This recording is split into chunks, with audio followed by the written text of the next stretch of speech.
ठीक है, I'll share my screen.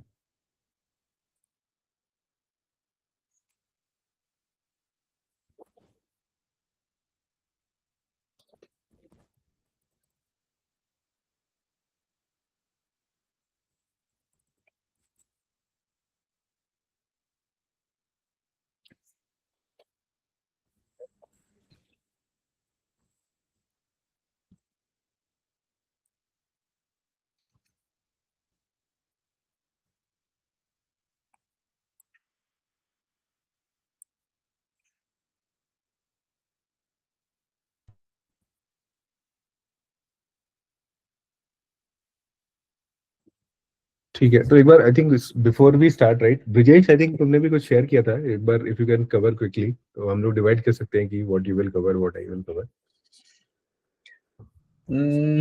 मेरा एक्चुअली काफी हाई लेवल पे बस एक फ्लो है कि न्यूरल नेटवर्क्स कैसे इवॉल्व हुए हैं और पेपर्स वगैरह डॉक्यूमेंट का लिंक वही है, वीक 1 वाला है, नया डॉक्यूमेंट है, ये बता दो बस। सर नया डॉक्यूमेंट है, हर वीक का एक डॉक्यूमेंट है। हाँ। तो पिंग करो फिर एक बार जरा। और डिटेल में ज्यादा कुछ मैं अभी कर नहीं पाऊंगा, ज्यादा मैंने डीप स्टडी नहीं कर पाया था, तो चलो कंटिन्यू करो, देखते हैं। ठीक है, मैं वो लिंक शेयर कर देता हूँ, कहाँ गया? लिंक डाल दिया मैंने इसमें सर, ठीक ग्रुप में। ठीक है, तो आई थिंक एजेंडा ये था। मैंने भी कुछ आइटम कवर कर पाया हूँ, कुछ मेरे पास नोट्स नहीं होंगे, तो I just try to talk about it. For example ये कवर नहीं किया मैंने, तो this is mostly from after last session, right. The idea was कि जो टेंसरफ्लो के कोड एग्जांपल्स हैं, बिकॉज हम लोगों ने पूरा न्यूरल नेटवर्क तक देखा था, तो उसी एक सिंपल न्यूरल नेटवर्क लेट से टेंसरफ्लो में कैसे क्रिएट करते हैं, उसके कुछ एग्जांपल्स हैं। बहुत डीप में कवर नहीं किया है, बहुत हाई लेवल पे है, बट आई विल सी कि टुवर्ड्स द एंड मैं कोर्स को ही खोल के थोड़ा सा अगर दिखा दूं, तो I will just try to do that. एक बार रिकैप कर लेते हैं आई थिंक वीक 1 का। जस्ट एनीबॉडी, कोई नया है जिसने लास्ट कॉल नहीं अटेंड किया होगा? सब लोग ने अटेंड किया था, ठीक है। So just quick recap, will do week 1।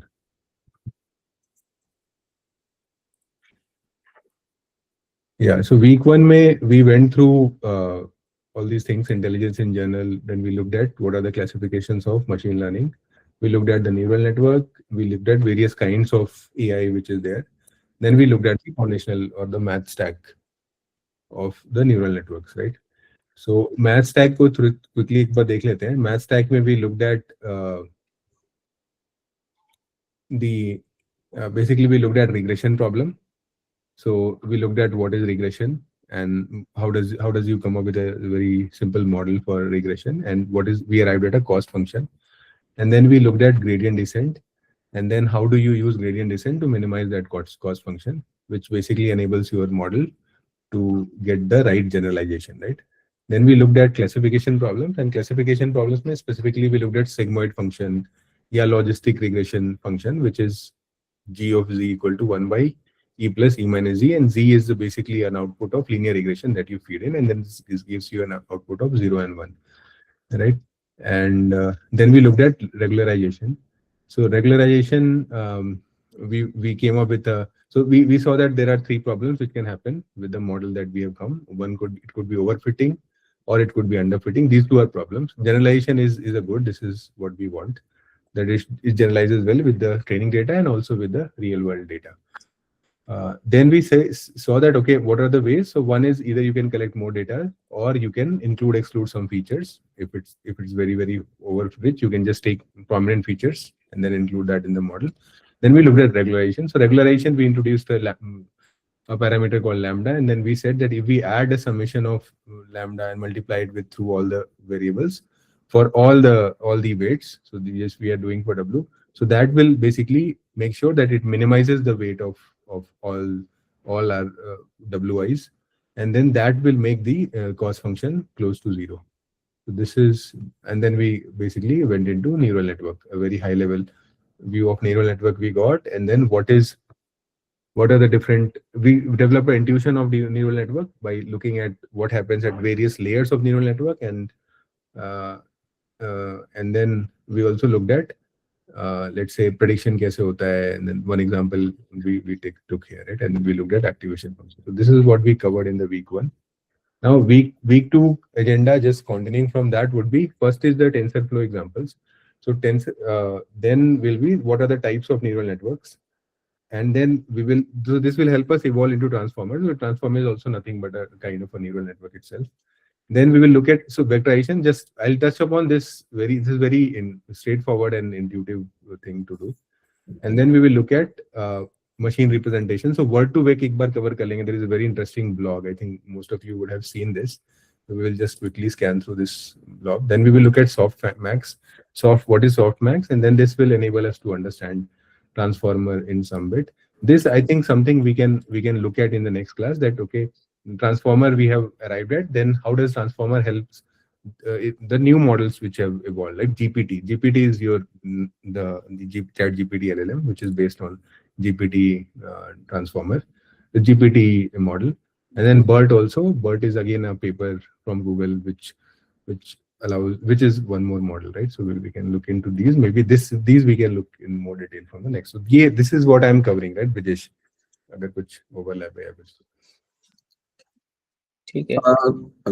Kunal, हाँ, मैंने एक डॉक्यूमेंट शेयर किया है, वो सेम कोर्स जो तुम वो जो उसका एंड्रू एनजी का जो चल रहा है ना, उसमें जो टेंसरफ्लो के जो कोड एग्जांपल्स हैं, है ना, तो इतने भी स्लाइड्स वो मतलब एक्सप्लेन किया, सारी स्लाइड्स के स्क्रीनशॉट लेके मैंने एक डॉक्यूमेंट में डाले हुए हैं. अगर तुम्हें तो उससे तुम्हें मतलब इसको वीक 1 वाले में अटैच कर दो. I think this is good.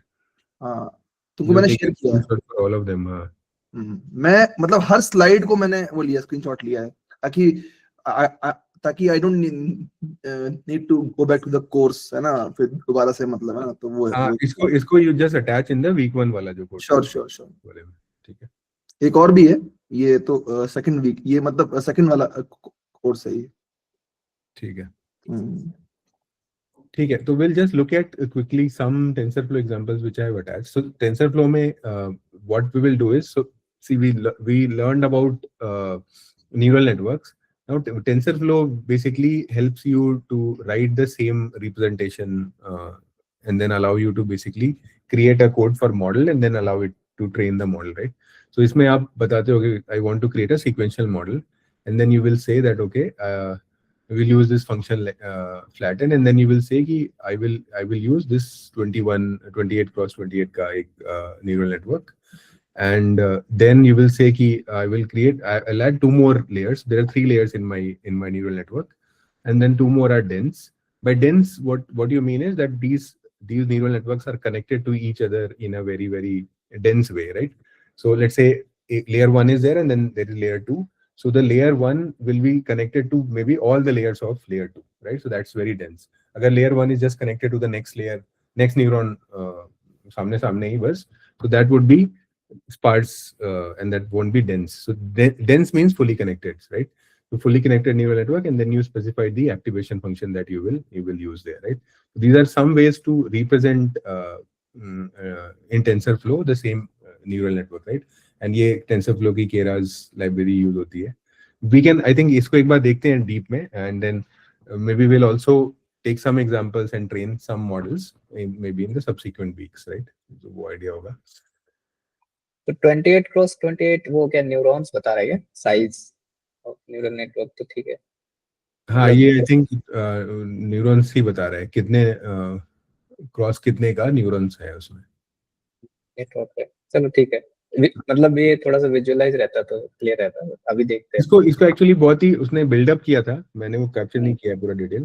So it was built up from that neural network itself कि how you can represent that all those complex things into this simple functions.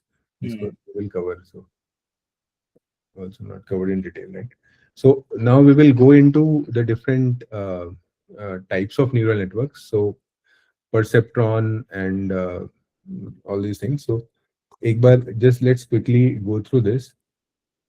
So perceptrons का, I think I put something here.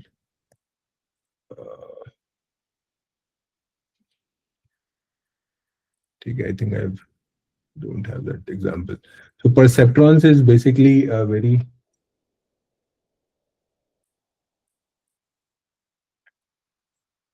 just see.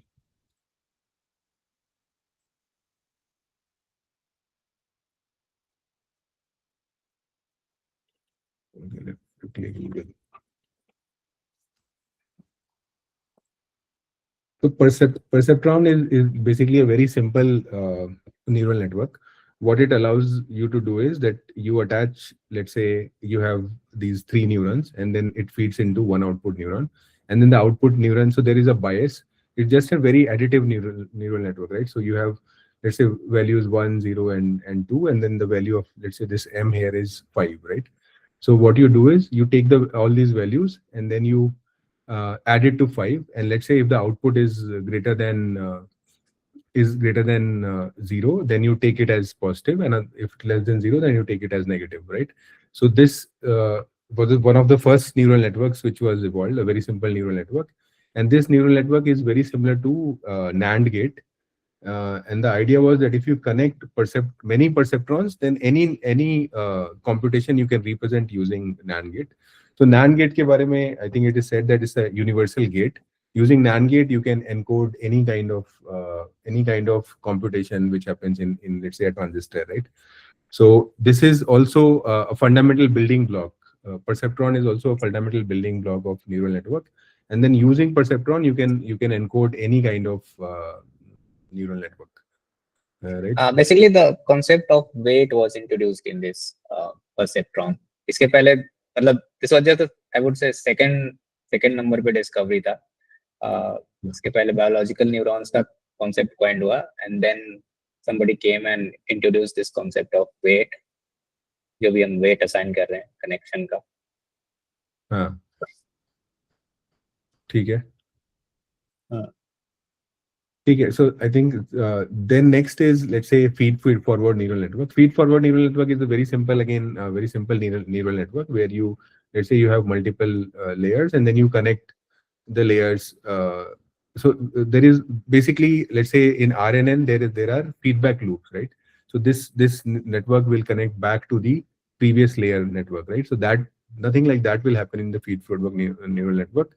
You will take output, you will process the input from the previous layer and pass on the output to the next layer. And similarly, this will pass on to the output to the next layer. So this is a simple activation which will happen in a forward way. So that will be a feed forward neural network. उसके बाद इन दोनों को देख लेते हैं detail में. So RNN, I think this we have seen. I think this we can see. This is something. This is a neural network where, let's say, you will feed in data from, it could be a self loop also, and it could be a next layer which feeds in the data to the previous layer. So recurrent neural network, the name recurrent is basically you are doing the same thing again and again. You are taking the output and then feeding again into the input. That's the reason it's called recurrent neural network. Recurrent neural network helps basically work on some sequential, let's say, sequential task. अगर कुछ करना है, for example, it can help in let's say text to speech translation, text processing and all. Translation may also it can help, but there were limitations to this. Basically, any sequential task you can use this RNN, and you can process it through this neural network. अच्छा कुणाल, एक question है, ये जो RNN है, because मैं अभी unsupervised learning तक में मतलब नहीं आया हूँ, सो आई डू नॉट नो कि तो ये क्या अनसुपरवाइज्ड लर्निंग का पार्ट है ये? नहीं, this is supervised learning only. Supervised only? हां, all these are supervised learning only. ठीक. उसके बाद let's look at CNN. So CNN is your convolutional neural network. So convolutional neural network is what happens in this case is you basically divide the weight. And then one of the neural networks, you will take certain weight and then you will pass on to the next layer. So let's say you take this neural network and then you pass the information to this layer, and a subset of that will be passed on to the next layer itself. So convolutional is basically a mixture. What you do is what this helps with is that it will help you analyze some information. For example, let's say image recognition, right? So image recognition या video recognition, video processing करना है, so उसमें convolutional neural network helps. Or let's say the data is in a grid format, So all with the grid data, CNN helps basically. We can look at an example of CNN.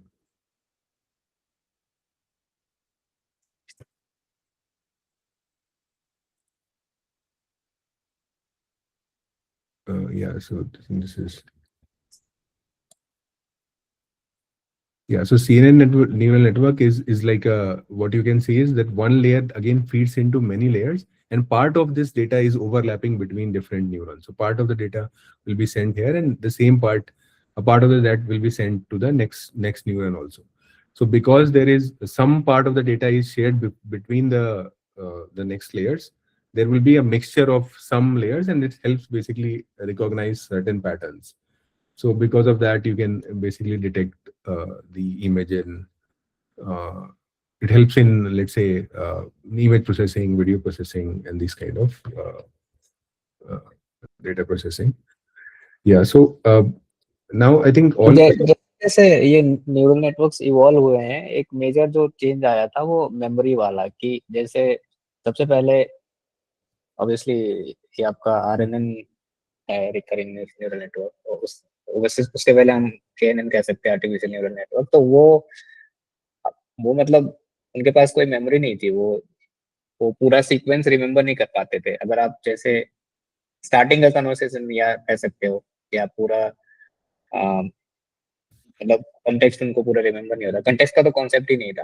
But जैसे जैसे evolve हुए हैं तो ये उनकी memory वाला चीज evolve हुआ है। They used to remember things, मतलब कि पूरी प्रोसेसिंग को रिमेम्बर रखना बेसिकली।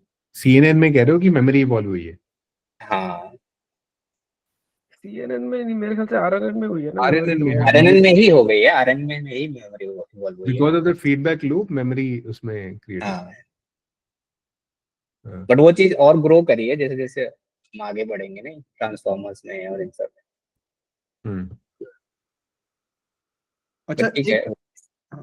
एक क्वेश्चन है Kunal, to means anyone who can answer ये। जो तुम कुणाल, जो just go back to the images means you were sharing ना इन दैट CNN। हाँ, इसमें ऊपर जाओ, एक डायग्राम था, उसमें कुछ हिडन लेयर्स था। तो ये हिडन लेयर्स क्यों है? मतलब मींस व्हाई आर दे? अगर लेयर है तो it should be open for all, right? Hidden layer इसको इसलिए हमने लास्ट टाइम कवर किया था। हाँ, ये वो तो आई थिंक कुणाल ने लास्ट मीटिंग में ये बोला था कि फर्स्ट और लास्ट लेयर के अलावा जो भी इन बिटवीन लेयर्स होती है उनको हिडन लेयर ही बोलते हैं, इनपुट आउटपुट लेयर के अलावा। मतलब वो इन्वॉल्व होती हैं, बस उनको नेमिंग के लिए उनको हम मतलब बोल रहे हैं, मतलब नहीं, all these layers are involved. So involve तो होंगे ही। हाँ, what happens जो होता है ना, feed forward ही है, right? So you send the activation to the next layers and then you send to the next layers, right? These are called hidden layers because these are not visible to outsider, right? Outsider को सिर्फ output layer दिखता है और उसमें input layer दिखता है। Okay, fine. So output input छोड़ के जो बीच के processing layers हैं उनको just they are called as hidden layers. ठीक।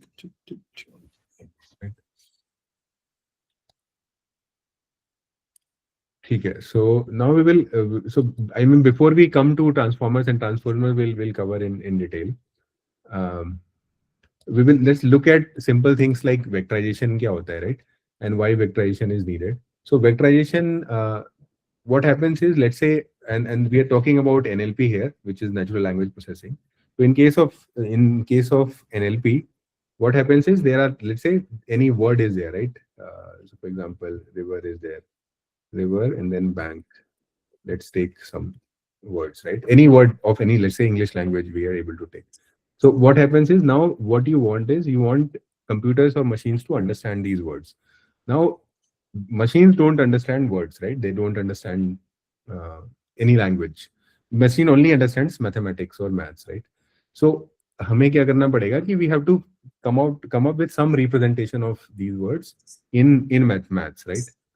So so those representations that we will come up, or we would come up, and how do we come up, we'll look into that. Those are called as embeddings, or those are called encodings. Those are Yes. basically encoding. हाँ, encoding फिर उसी को embedding बोलते हैं, Brijesh.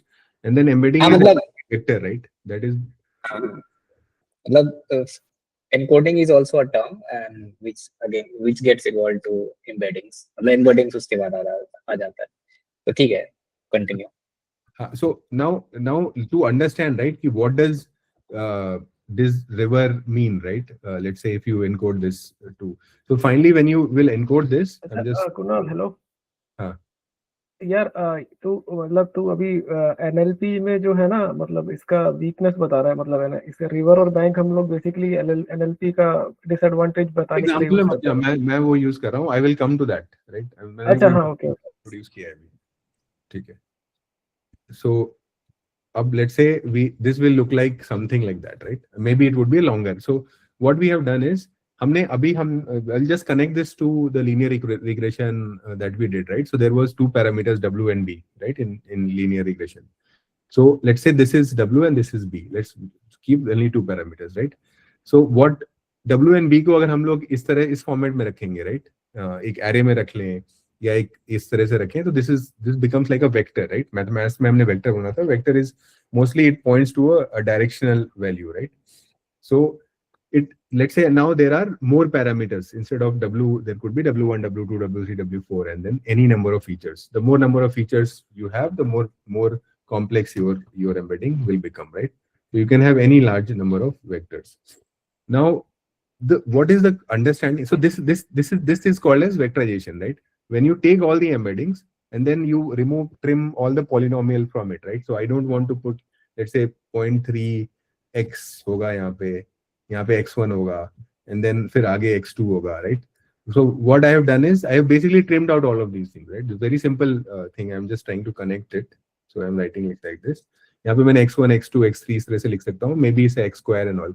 So what I've done is I've removed all the variables like this, and I've just taken because this is what matters, right? Actually, वो सब तो constant, वो सब we can ignore, right? And then I've just taken the weights out of those, and then I have put that in the format of an array. So this becomes an embedding, right? And why this is important? Let's see that. So abhi, let's say अगर ये इसको this we can represent in the form of a graph, and then it will start giving us some meaning, right? So this, let's look at embeddings meaning. Graph. Yeah, so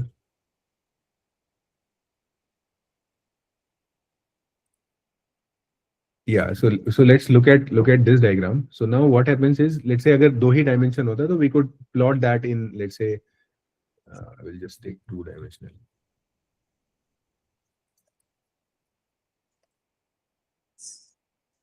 So let's say there's only 2 dimension, right? And then there I'm plotting the word, right?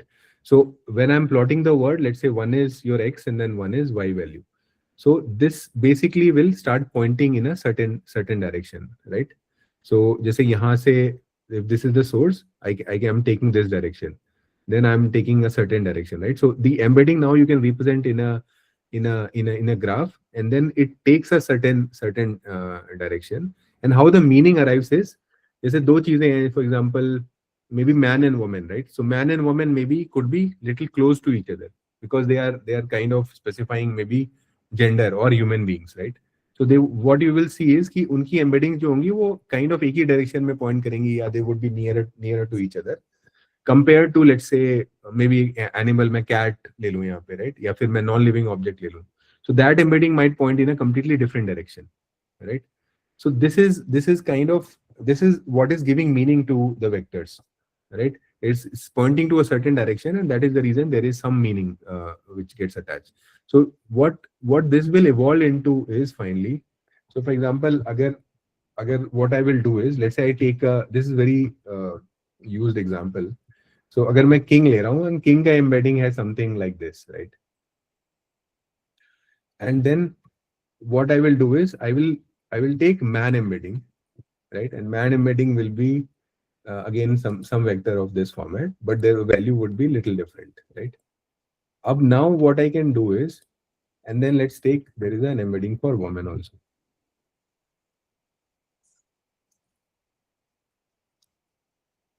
And this will be a different embedding altogether, something like anything like this, right? Now what if I do king minus man and plus woman, right? And this is just a vector operation I will do, right? So can you guess what will be the value of this, right? if I do king minus man and I will add woman into that, what will be the value, right? Queen. हाँ, so this value will turn out to be queen. So आपको देखोगे कि जो इसका जो embedding आएगा, so that will be the embedding, that will be close to the embedding of queen, right? So this is giving us an understanding कि ये सिर्फ numbers नहीं है, this is also holding meaning inside them, right? And But ये Kunal, आपका हाँ but Kunal एक चीज मुझे मतलब आई डोंट अंडरस्टैंड कि ये जो तुम्हारे उस just go back to the previous that image, जहाँ उसमें इन्फेंट था और उसमें वो था चाइल्ड था, oh, yeah. एक ग्राफ था, तुम्हें ग्राफ दिखा रहे थे, उस ग्राफ में मतलब 2D तुमने, हाँ ये यस, हाउ कम चाइल्ड और इन्फेंट का मैथमेटिकल ऐसा कौन सा फॉर्मूला है जो उन दोनों को ग्राफ में क्लोज लेके आ रहा है? मतलब we know in the real world कि वो दोनों आसपास हैं, लेकिन हाउ डू मैथमेटिक्स जस्टिफाई इस proximity? Correct. I think so. You're asking the right question. कुछ फीचर्स होते होंगे ना, फीचर नहीं, वो कोसाइन सिमिलरिटी होती है एक्चुअली, दो वेक्टर के बीच में कोसाइन एंगल होता है, उसके हिसाब से मतलब वो पता चलता है कि कौन कितना सिमिलर है करके। लाइक फॉर नहीं, वो तो बात तो हो गया ना जितिन, वो कोसाइन तो- सिमिलरिटी नेक्स्ट स्टेप है।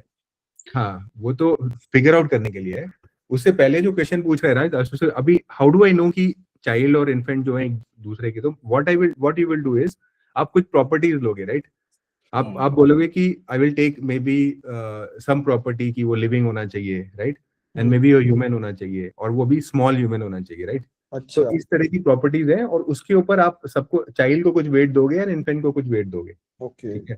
तो उसके बेसिस पे वो जो एम्बेडिंग बन रही है ना 2.3 सॉरी 0.2 0.3 0.9 है, इस तरह की, वो यहाँ पे वो फीचर एज वाला है ना, एज दिख रहा है जो ये 2 डायमेंशन है इसमें, age and gender. So age age increases infant become child correct, and child become adult. तो आपकी जो पॉइंट ये जो आप एनकोडिंग की बात कर रहे हो, this is against some properties, right, of on which you have trained the model, and then model have given you kind of weights, dimensions कर दो इसको। जैसे यहाँ पे अगर 5 दिख रहे हैं आइटम्स, ये 5 डायमेंशन का डेटा हो गया।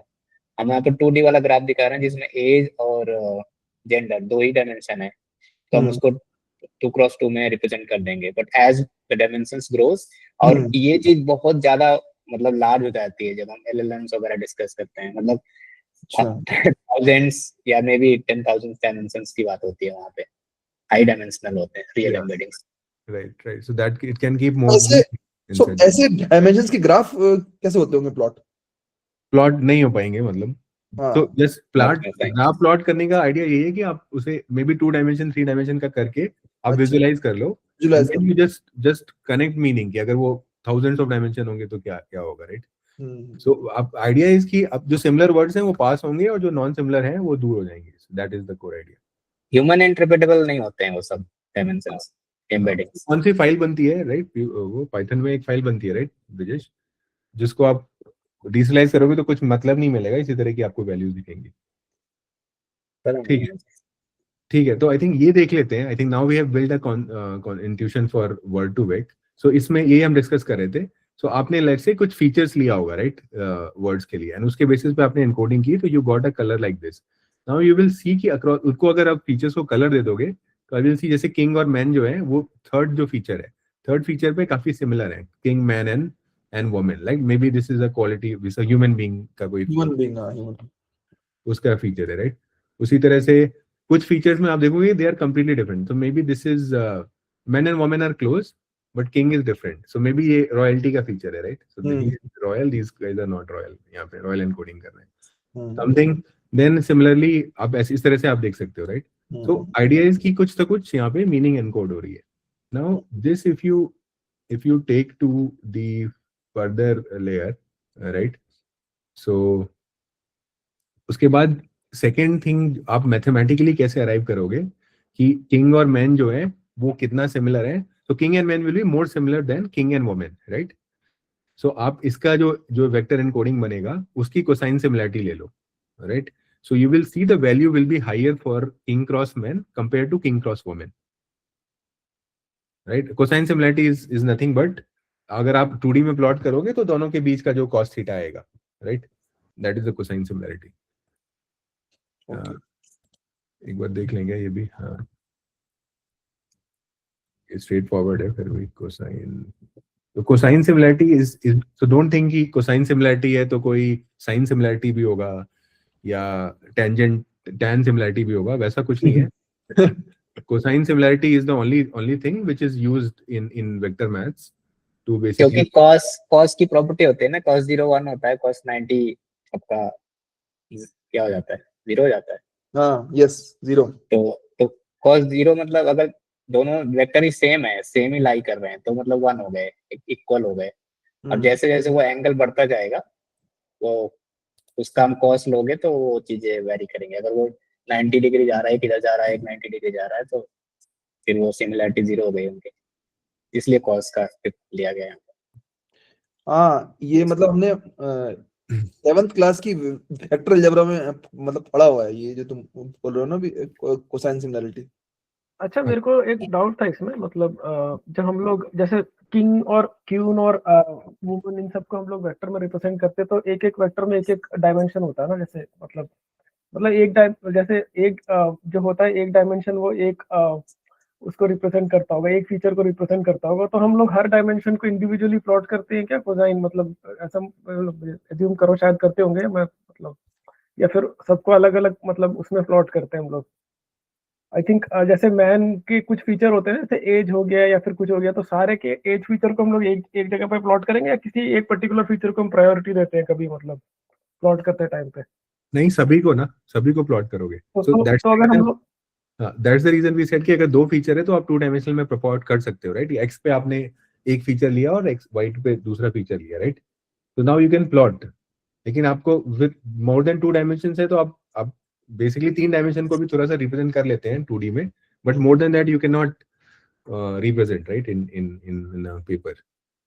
हाँ बट वही मतलब 10,000 जैसे वेक्टर्स हो गए या मतलब बहुत सारे हो गए, तो उन सबको हम लोग को करने में तो बहुत वो होगा ना फिर उस तरीके से अगर देखा जाए तो। हाँ तो यू कैन नॉट दा, बट आइडिया वो है भी नहीं, राइट। ये तो विजुअलाइजेशन है कि हम समझ जाए, right. This is just for human beings to understand. बाकी कॉन्सेप्ट समझ में आ गया कि हाँ कोसाइन सिमिलरिटी होती है, तो you take a cosine similarity between any 2 vectors of any 2 dimension ना। और कोसाइन सिमिलरिटी एक्चुअल में कैसे लोगे, आप मैट्रिक्स का डॉट प्रोडक्ट कर लो, राइट। तो अल्टीमेटली यू विल सी कि अब आपको जैसे जो किंग वेक्टर है और जो मैन वेक्टर है, दोनों का इसका एक मैट्रिक्स, इसका एक ये recommend, it's a matrix, right. It's a matrix with 1 row and then n columns. Similarly 1 row and n column का मैट्रिक्स है, दोनों का डॉट प्रोडक्ट लोगे। डॉट प्रोडक्ट इज जस्ट इन दोनों का सम, इन दोनों का मल्टीप्लिकेशन, इन दोनों का मल्टीप्लिकेशन, इन सारे का सम, राइट।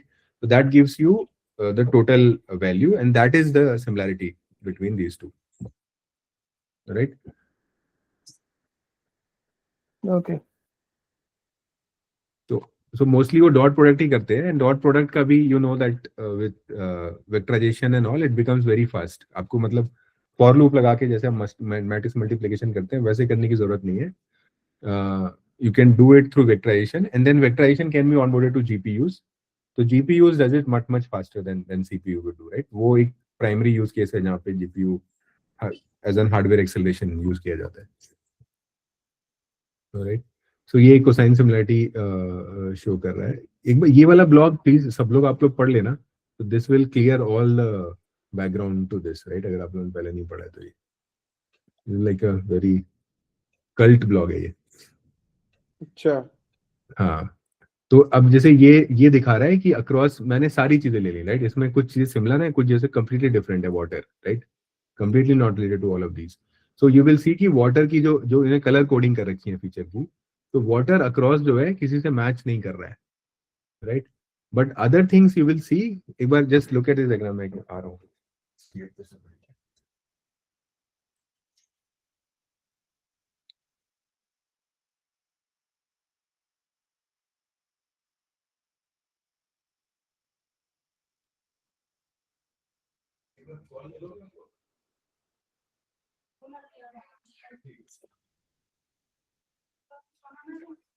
नहीं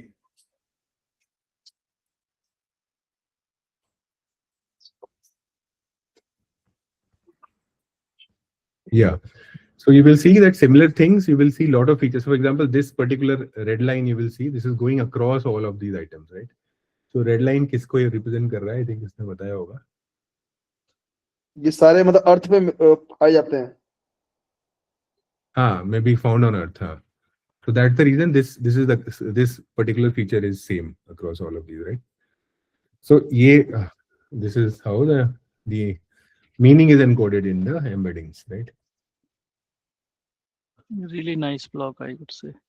हाँ, and this basically ये evolution जो है ना उसका हुआ है, जिस तरह से understanding का evolution हुआ है, this also it talks about let's say n-gram and script-gram, कुछ बहुत early and basic models थे जो evolve हुए, that how do you represent let's say word for machine, right? तो उनके लिए भी उन्होंने बात किया है, which is now very basic, no need not know about them. तो एक चीज है कुणाल, मैं example just I am giving example, जैसे हम गूगल में या किसी भी एआई में कुछ भी रॉन्ग हम वो करते हैं, टाइप करते हैं, तो वो जो हमको बोलता है कि are you trying to mean this, तो वो क्या वहां भी वो ऐसी मतलब सिमिलरिटी निकाल रहा होता है? Edit distance. ओके, वो जो बड़ा अच्छा डीपी वाला है। समझा नहीं क्या? Similarity search, I mean, कोई भी literal होता है, जैसे कोई word है तो बोलता है ना, did you mean this when we put in search, वो हाँ। तो edit distance से होता है। LSTM यूज होता है ना उसके लिए शायद से। हाँ, लेवेंस्टीन एडिट डिस्टेंस वाला ही एल्गोरिथम होता है उसके लिए। नहीं, फजी सर्च LSTM जो रिकरेंट न्यूरल नेटवर्क का होता है ना, वो यूज होता है ना शायद से, वो डिटेक्ट करने के लिए। अच्छा, I'm not aware, Jitin. If you know about that, maybe you can talk. नहीं मतलब जितना मैंने पढ़ा है उसके हिसाब से मैं बता रहा हूँ कि LSTM जो होता है ना, रिकरेंट न्यूरल नेटवर्क का मतलब, रिकरेंट न्यूरल नेटवर्क में बहुत सारी प्रॉब्लम्स होती है कि वो वैनिशिंग ग्रेडियंट को कीप नहीं कर पाता, तो वैनिशिंग ग्रेडियंट कीप करने के लिए हम लोग LSTM यूज करते हैं। तो वो LSTM से हम लोग जब ट्रेन करते हैं, बट आई थिंक अभी तो खैर गूगल ने अपना पूरा वो अपडेट कर दिया, बट 2019 तक या 20 तक वो LSTM यूज करता था, अपने गेट्स अपडेट करता था, उसके हिसाब से वो मतलब बताता था कि डिड यू मीन दिस, मतलब जो आगे का जो कॉन्टेक्स्ट है वो गेस करने की कोशिश करता था मतलब। बट अभी आई थिंक जब से LLMs आए हैं उसने ट्रांसफॉर्मर्स और ये सब यूज करना स्टार्ट कर दिया, बट उससे पहले वो ये यूज करता था जितना मुझे लगता है। ठीक है, okay, now let's come to machine this, right? So अभी हमने देखा word to vec, right? So word to vec was basically word to vector, and vector are for machines, word are for humans. So word to vector was a model which was again developed by Google in 2013 का paper है, word to vec का एक paper है, आप पढ़ सकते हो उसको, where basically any किसी भी word का आपका मशीन का क्या एम्बेडिंग होगा, they came up with this, right? अब आप इसको देखोगे तो so now you have a machine representation for a word. So NLP में हमने एक स्टेप आगे ले लिया, right? That for every word now machine will understand it. But still एक प्रॉब्लम है यहाँ पे, and प्रॉब्लम है जो मैं जहाँ से मैंने स्टार्ट किया था, तो problem, let's look at the problem using this sentence, that, and this is very again a cult example which is used, so I'm using the same example. So I borrowed loan from bank, right? And then I sat on river bank. So यहाँ पे जो word bank है वो दोनों sentence में आया है, and दोनों में मीनिंग कंप्लीटली डिफरेंट है, राइट? सो अभी आपने वर्ड टू वेक के बारे में देखा, कॉन्टेक्चुअल डिफरेंस। हाँ, तो आपने वर्ड टू वेक के बारे में देखा, and then you saw that we were able to encode the meaning of that word for machine, right? But what if the meaning of the word depends on the context in which it is used, right? And it does not depend in isolation, right? So in those problems this will not work out, right? जो आपकी static embedding आप create करते हो किसी word की, that will not work out. So how do you solve for this, right? So this was important, and this is something which was solved by transformers, right? So basically you don't cater to the static embeddings, you generate a dynamic embedding based on the context in which it was used. This is the problem which transformer fundamentally solved, and we'll look into that in transformer, right? ठीक है यहाँ पे. Now so let's go into so इसको भी एक बार और देख लेते हैं इसका ग्राफ में, right? इसको भी ग्राफ के फॉर्मेट में देखते हैं, तो this will help clarify this little bit more.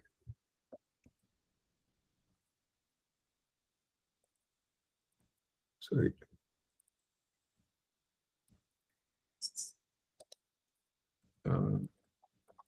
dimensional text.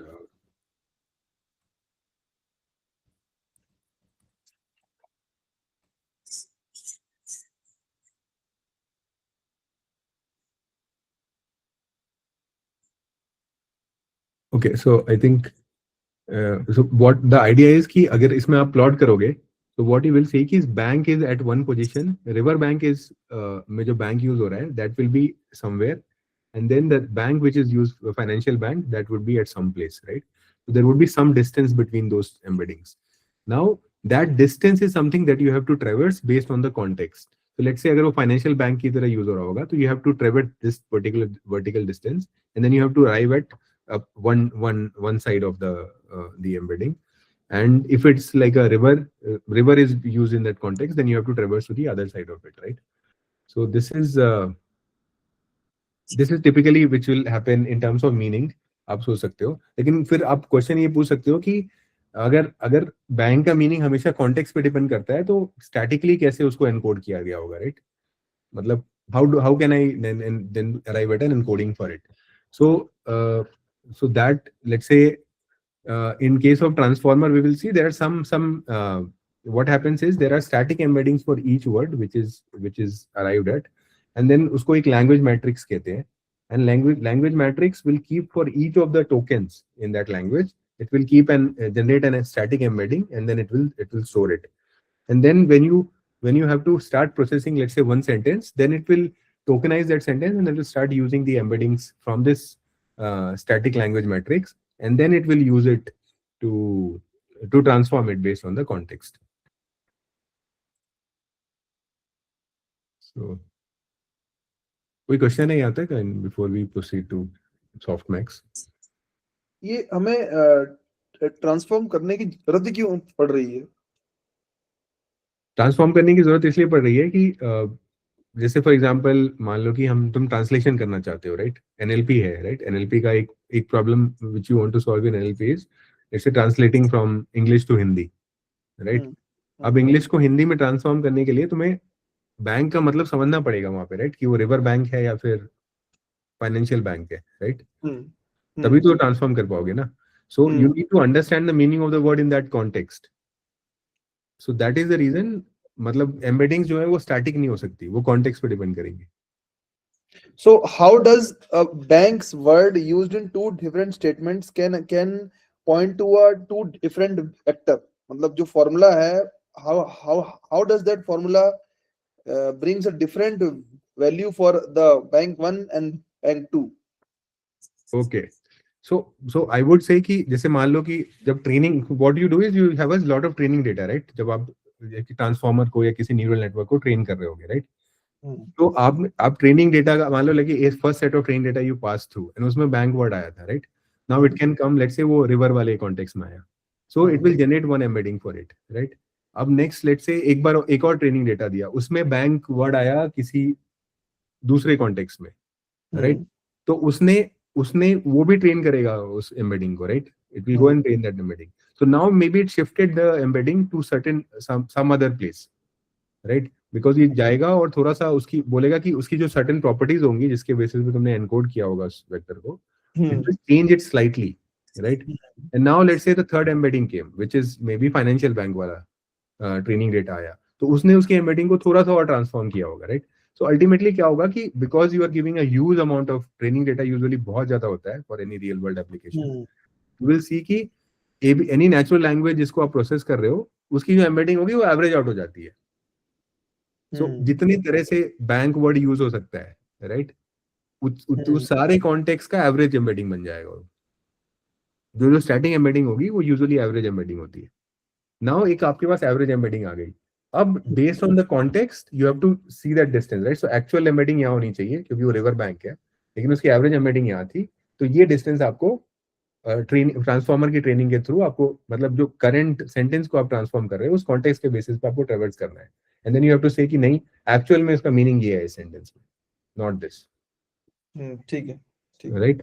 अच्छा कुणाल, अभी तो ये ट्रांसफॉर्मर आर्किटेक्चर के बारे में डिस्कस कर रहे हैं क्या, या फिर मतलब नॉर्मल एम्बेडिंग, मतलब वर्ड टू वेक्टर इस तरह का कर रहा है? नहीं, मैं अभी प्रॉब्लम बता रहा हूँ कि जो नॉर्मल एम्बेडिंग में क्या प्रॉब्लम है, and then how does transformer solve it, right?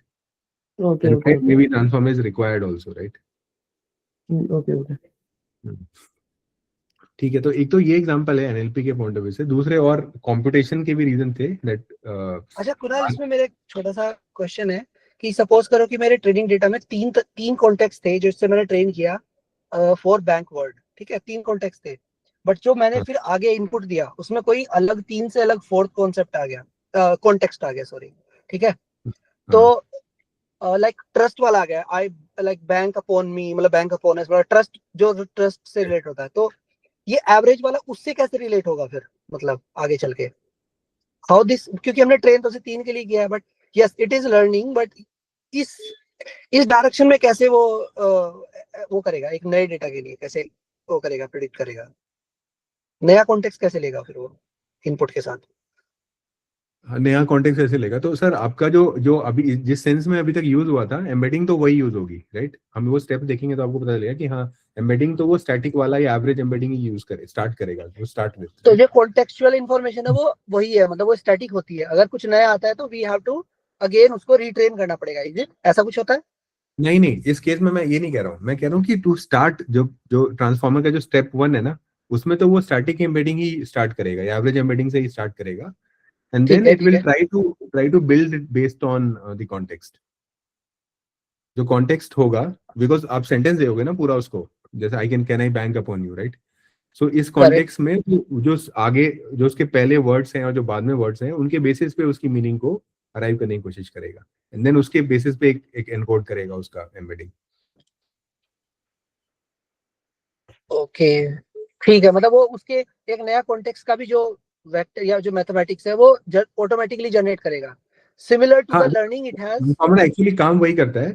So for example जो भी आपका एम्बेडिंग है ना, स्टैटिक एम्बेडिंग, उसको कॉन्टेक्स्ट के हिसाब से ट्रांसफॉर्म कर देगा। So maybe it will say कि फाइनली यार ये 3 नहीं 3.3 होगा, ये 5 नहीं 4 होगा, इस तरह से, राइट? ओके, उसको ऐसे ठीक चेंज है, करेगा वो। फाइनली आपको एनकोडर जो ट्रांसफॉर्मर है उसका एक स्टेप जो एनकोडर है उसका आउटपुट एक एम्बेडिंग ही आती है, but that is a contextual embedding, अच्छा, right? It depends on that context. ठीक है, ठीक है, ठीक है, तो now let's move to softmax. Softmax में क्या होता है? तो सॉफ्टमैक्स का आई थिंक मैंने नोट लिया है। तो softmax is basically a mathematical operator और ऑपरेशन।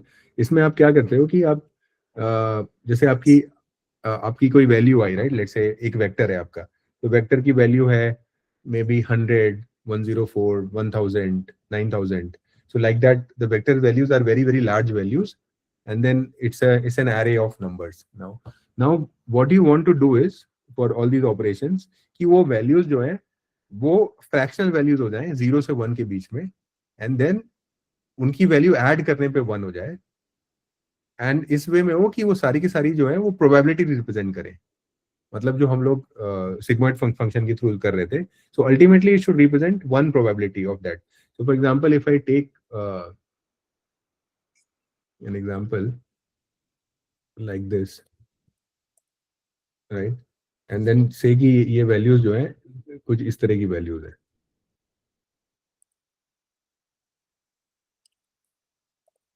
तो ये मैं प्योर मैथमेटिक्स की बात कर रहा हूँ, यहाँ पे सॉफ्ट मैथ्स की बात कर रहा हूँ, right? So no context here before softmax. तो आपके पास एक नंबर है which could be any big number also, these are not fractional numbers. Now you want to say कि ये टोटल जो है उसमें 33 की कितनी प्रोबेबिलिटी है, 552 की प्रोबेबिलिटी कितनी है, 123 की कितनी है, इसकी कितनी है, इसकी कितनी है, and all of the values you want to bring between 0 and 1. So what you will do is आप इसको किसी तरह से ट्रांसफॉर्म करोगे to some other value, and then you will add all those values and divide each value by that value, right? तो आप largest number को लेके, हाँ लार्जेस्ट नंबर आप लेके सबको डिवाइड कर दोगे तो you know the value will come between 0 and 1, right? And then so that and you do in a way, the idea is to do in a way so that सबको add करने पे 1 हो जाए, सबका सम करोगे तो 1 आना चाहिए, so that will represent the probability of this weight. So idea is कि सबका weight कितना है, राइट? हमें ये निकालना है. We will transform this in a way so that everything converts to a probability, right? Let's look at the steps which help us do that. So steps, so what you do is कि आप जिस number की बात कर रहे होते हो, so basically you raise that number to the power of e. E is the natural number we talked about in the last week, and then you add with the all other numbers, right? So e to the power, जैसे z1 के लिए हम कर रहे हैं, तो z1 को लिया हमने और e की पावर कर दिया, and then we put it to the power of all of these, and then we say कि उसको फिर टोटल से जो वैल्यू है उसे डिवाइड कर दिया, तो that gives you one value. So let's take an example.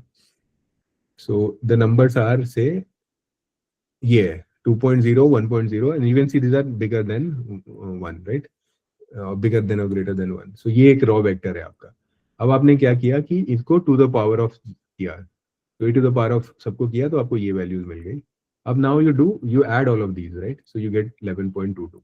Now 11.22 से आप सबको डिवाइड कर दो, तो 11.2 से सारी वैल्यूज को डिवाइड करोगे तो आपको करस्पॉन्डिंग वैल्यूज मिल गई. हम करस्पॉन्डिंग वैल्यूज को आपने इस तरह से प्लॉट किया. Now this gives this, all of these adds to 1, and this is the weight of, this is the probability और weight of that feature in that embedding, right? So this is a very important step in transformer, and softmax किया जाता है so first is to bring everything in a certain range, and then you are not interested in very very large numbers, you are just interested in how much weight they contribute relative to each other, right? इसलिए this step helps a lot. अच्छा, इसमें एक चीज है कुणाल, कुछ का wait ज्यादा है, कुछ का वेट कम है, ऐसा ये तो देखो, ये फाइनली जो वेट आया ना, तो 0.66, 0.24 एंड 0.1, राइट? तो 0.66 ये है, राइट? 0.24 ये है, एंड देन 0.1 जो था वो ये है. तो यू सी कि वो उसी रेशियो में है, right? The ratio has not changed. So what you are interested in कि अगर मैं इन तीनों फीचर को मिला के एक वेक्टर बना रहा हूँ, तो सबका कंट्रीब्यूशन कितना है रिलेटिव टू ईच अदर उसमें. जैसे एग्जांपल है, जैसे मैं एक लाइन बोलता हूँ, I went to a river, ठीक है? तो इसमें मतलब कॉमन सेंस ये कहती है कि जो रिवर वर्ड है उसका वेट सबसे ज्यादा होना चाहिए. तो यहाँ भी यही मतलब हो रहा होगा ना? रिवर वेट है, उसका वेट सबसे, I went to a river. नहीं, तो तुम सेंटेंस को भी नहीं, इम्पोर्ट, ऐसा नहीं होता शायद से. वो ट्रांसफॉर्मर जो अभी ट्रांसफॉर्मर बोल रहा है क्या, या फिर वर्ड टू वेक में तो ये सॉल्व नहीं होता ना.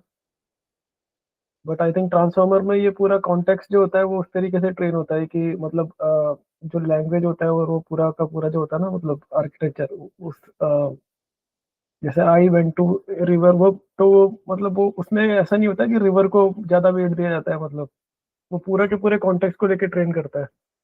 नहीं, मैं ऐसा इसलिए बोल रहा हूँ बिकॉज आई वेंट टू, ये वर्ड्स बहुत फ्रीक्वेंटली होते हैं यूज हर जगह, है ना? और लेकिन रिवर वर्ड जो है वो इतना फ्रीक्वेंटली यूज नहीं होता है. नहीं, बट उसमें फ्रीक्वेंसी के हिसाब से ट्रेन नहीं होता मेरे ख्याल से. मतलब उसमें पूरा का पूरा एक कॉन्टेक्स्ट लिया जाता है और वो मतलब फिर उसके हिसाब से ट्रेन करता है वो. नहीं, अब हम किस कॉन्टेक्स्ट में पूछ रहे हो? देखो, ये जो है ना, ये मैं बस एक सिंपल कोई भी वेक्टर हो, right? I am not talking about any specific vector. ये सेंटेंस नहीं है, राइट? एक वर्ड का एक एम्बेडिंग हो सकता है ये, right? This is talking at a word level, sentence की बात ही नहीं हो रही है यहाँ पे. अब मैं एक वर्ड की एम्बेडिंग है, उस एम्बेडिंग में हर फीचर जो वर्ड का होगा, राइट? जैसे हमने किंग लिया, किंग में रॉयल्टी था, किंग में ह्यूमन बीइंग था, may be living on earth. अच्छा, उस तरह से बोल रहे हो. ओके, सारे के सारे जो फीचर्स हैं वो कितना कंट्रीब्यूट कर रहे हैं, फीचर्स. हाँ, features. So finally that value could be very large. Now you want to make it between 0 and 1 as a weight, and then what is the probability of each feature, right? Weight of each feature. So that you are putting in coding. So this is purely maths, मतलब यहाँ पे वो नहीं है. अब clear हो गया. When you said feature ना, so उस पॉइंट से क्लियर हो गया. हाँ, ठीक है. तो now we will go to transformer. Okay.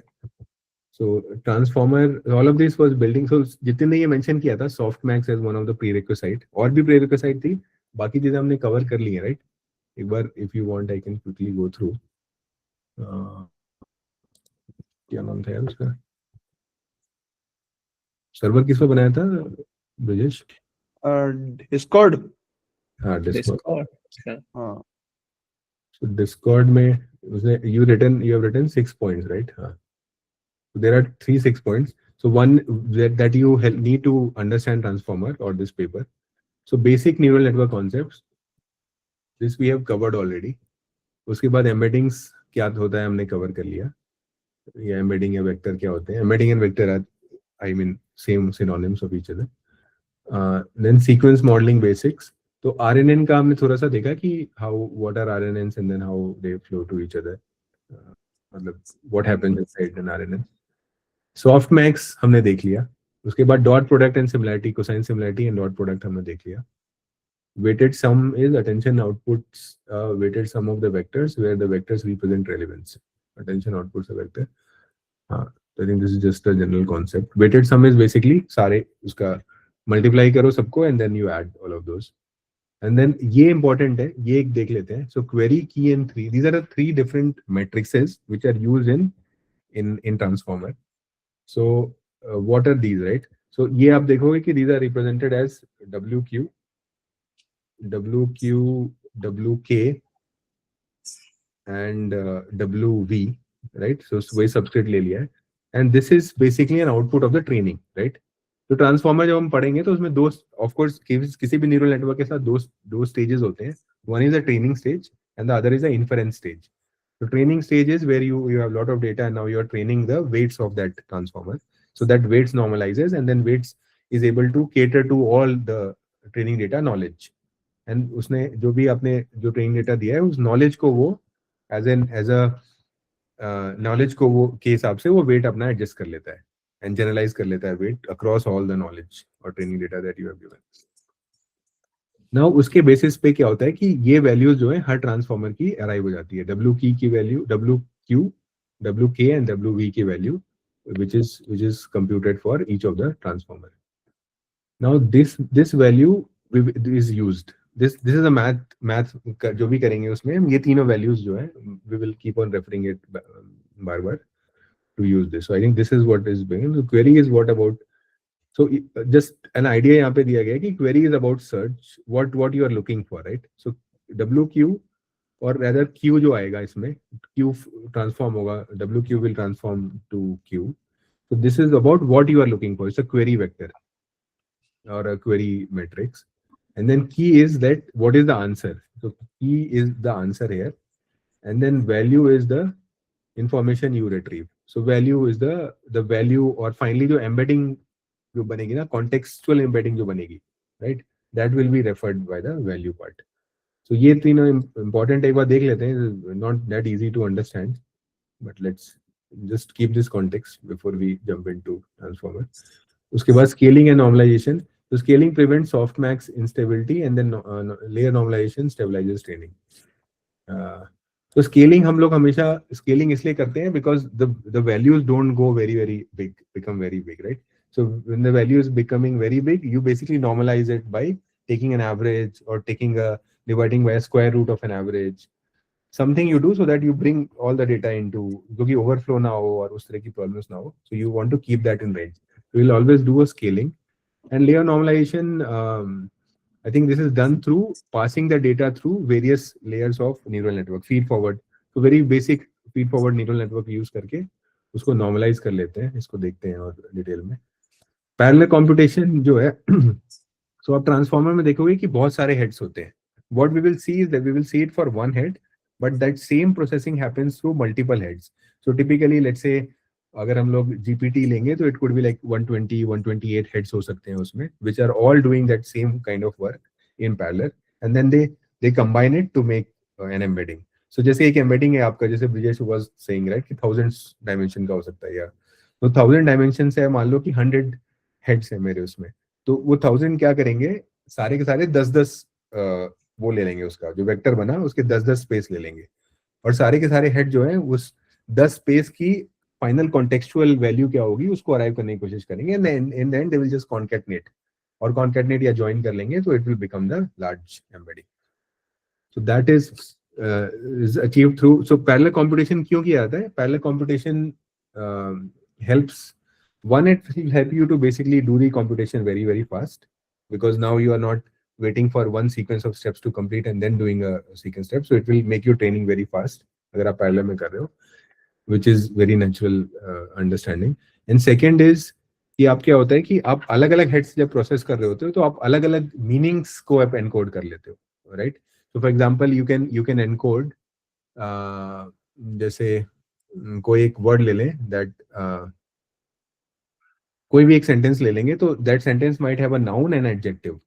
So now how that adjectives are referring to that noun and how those are correlated. एक head जो है ये वाला अंडरस्टैंडिंग को अपने अंदर अपने उसमें इनकैप्सुलेट करेगा. दूसरा हेड जो है that might say कि जैसे you are saying it and then they and then referring to some noun in that word, right? So this जो pronoun और noun की relationship है वो एक head जो है उसको encode कर रहा होगा. So इस तरह से आप देखोगे कि different words जो है वो different kind of work करते हैं. And why they do take up different kind of works? Because they are initialized with different weights. And जो weight initialization होता है वो थोड़ा सा different होता है या random बोल सकते हैं. Training के time पे it would be random. So because of that random initialization, everybody will cater to different kinds of understanding it will take. So purely I think यहाँ पे थोड़ा सा ये समझने की जरूरत है. Purely by initializing with different random values, you don't say कि हम 0 या 1 से initialize करेंगे या minus infinity से initialize करेंगे. You initialize with some different random weights, and because of the random weights, every head will encode different understanding. जैसे adjective to noun, pronoun to noun, and other kind of relationship जो words की होती है एक दूसरे के साथ, वो encode करना start कर देंगे. In helpful math, so basic multiplication, TensorFlow और ये सब ठीक. I think we have looked at all the basics. Now we can go into the transformer. ठीक है, यहाँ पे any questions we'll pause.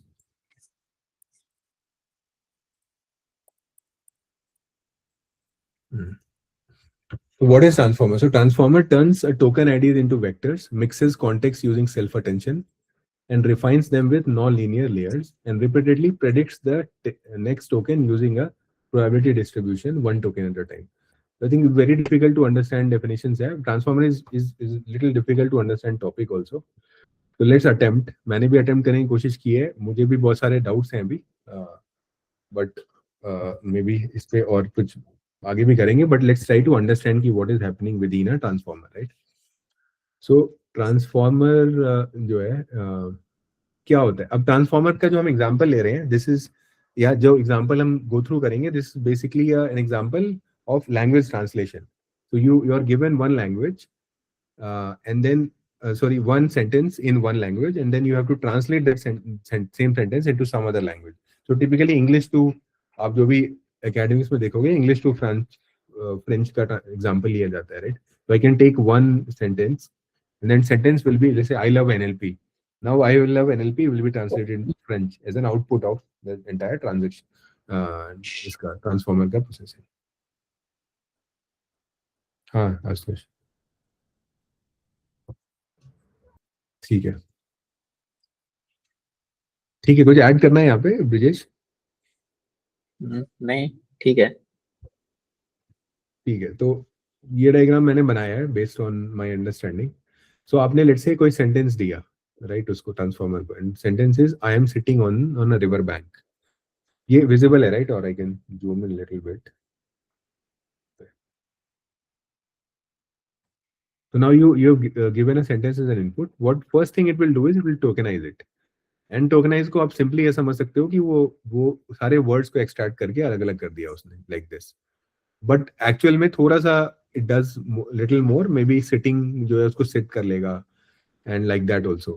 So but maybe it will do little differently. But just for simplification you can understand कि अलग अलग words को अलग अलग extract कर लिया उसने, right? Tokenization step में.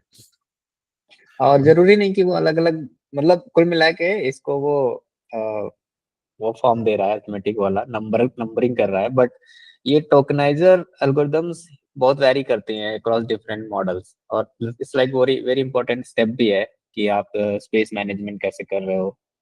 आपकी टोकनाइजेशन पे डिपेंड करेगा ना. लेट्स से कैरेक्टर टोकनाइजेशन पे आप करने लगे या कैरेक्टर कोई देने लगे तो वो, और फिर आपको वो भी रखना है उनके रिलेशनशिप्स. जैसे कई बार होता है ना क्यू के बाद यू ऑलवेज आएगा, तो उससे आप स्पेस मिनिमाइज कर सकते हो उनको एक ही साथ रख के एक ही वैल्यू दे. तो ये सब टोकनाइजेशन में आएगा.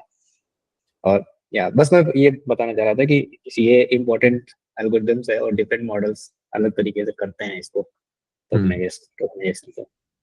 ठीक है. I think that having said that context, मतलब let's assume कि it has just splitted the words into different tokens. For simplicity of understanding. अब टोकनाइजेशन के बाद क्या होता है कि now I can start take this word and then fetch the embeddings for these words, right? So embeddings कहाँ से fetch होगा? So embeddings का आप ऐसे समझ लो कि this is little outside transformer. कि आपने जिस भी डेटा पे ट्रांसफॉर्मर को ट्रेन किया होगा, for those you will have a very large matrix जिसमें उस लैंग्वेज के सारे वर्ड्स होंगे. So for example English language में बोल रहा हूँ तो इंग्लिश लैंग्वेज के all the words in that English language and those will be let's say stacked together. And then for each word, that word has a token ID, and that token ID is mapping to one embedding, right? This is the static embedding or average embedding which I was talking about earlier. So this is stored in a very large matrix. Again, यहाँ पे ये clarify करना important है कि यहाँ पे कोई DB lookup या cache lookup नहीं हो रहा है. हम लोग जनरली समझेंगे कि ये हम लोग टोकन आईडी जनरेट कर लिया यहाँ से और टोकन आईडी के बेसिस पे हमने एम्बेडिंग को किसी डेटाबेस या कैश से लुकअप कर लिया, बट ऐसा नहीं होता है. And this I have checked. So what happens is there is a very large matrix where token ID to embedding is stored for every language, right? And this library बोल सकते हैं उसको. हाँ, ये लार्ज मैट्रिक्स होता है विदेश. हाँ, मतलब जैसे बोला ना इंग्लिश उस लैंग्वेज के सारे रहेंगे तो लाइब्रेरी रिफर कर सकते हैं. सो इसमें एक चीज है ये कुणाल, जैसे मतलब कोई भी लैंग्वेज है तो किसी भी लैंग्वेज में कितने वर्ड्स पॉसिबल हो सकते हैं उसके लिए डिक्शनरी होती है. तो इन लोगों ने लाइब्रेरीज को डिक्शनरीज के ऊपर ट्रेन किया हुआ है क्या? लाइब्रेरीज को डिक्शनरीज पे ट्रेन किया हुआ. तो मतलब मैं डिक्शनरी तो बहुत छोटी चीज हो जाएगी ना, मतलब एनएलपी के केस में. मतलब this could be like thousands of dictionaries, thousands and मैंने एग्जांपल दिया हूं, पूरा इंटरनेट का डेटा सब कुछ लेके ट्रेन जितना मिल गया publicly available information, right? LLM के केस में तो जितना मिल जाए you just train on everything, right? That is the goal, because the more data amount of data you have, the better is your model, right?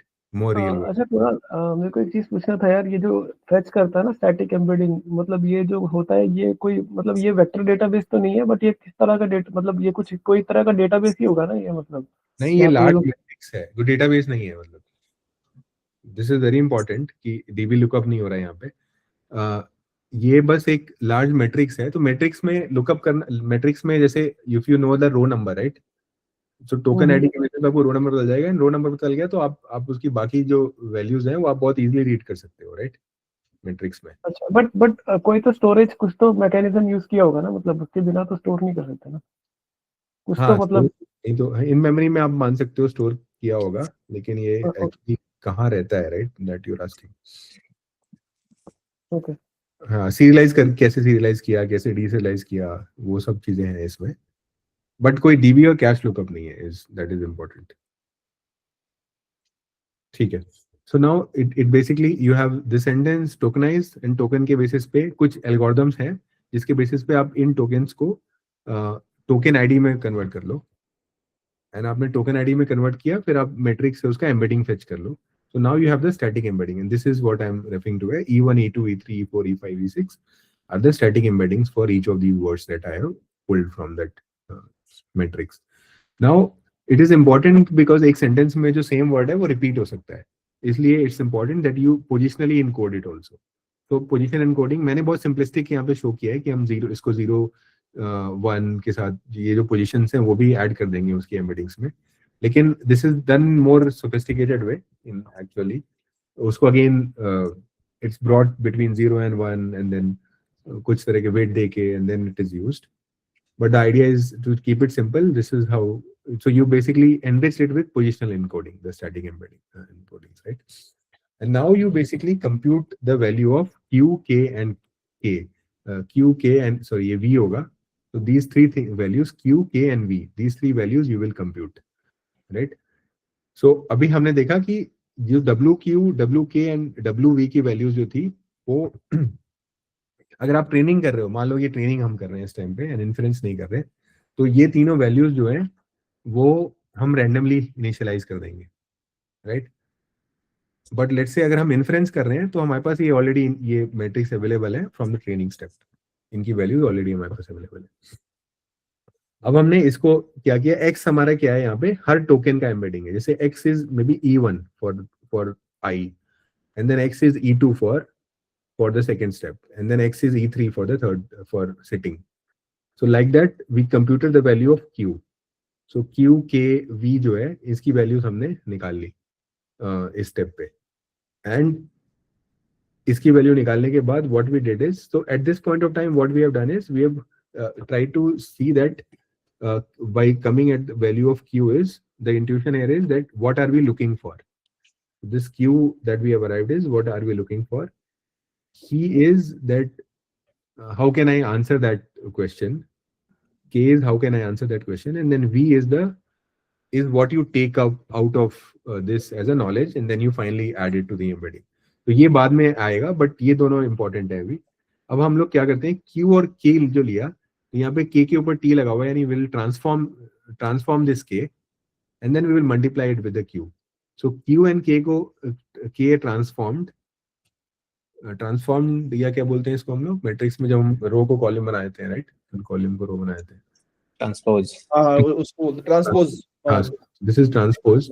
So q cross k हम लेते हैं, q cross k transposed, and then this is called as attention. This is an attention step.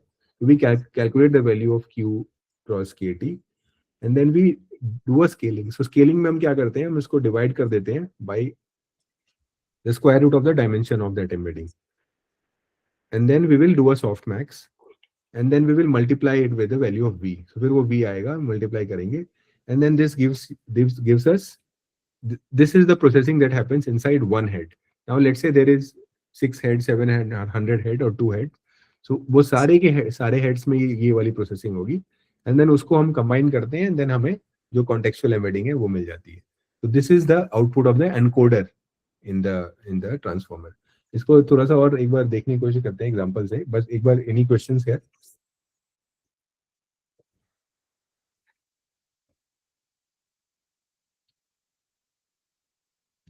नहीं अभी तो नहीं है वैसे. ठीक है.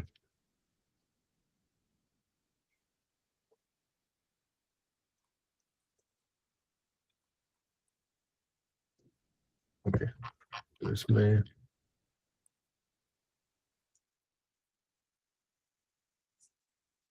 ठीक है, ये सब तो डिकोडर का आ गया.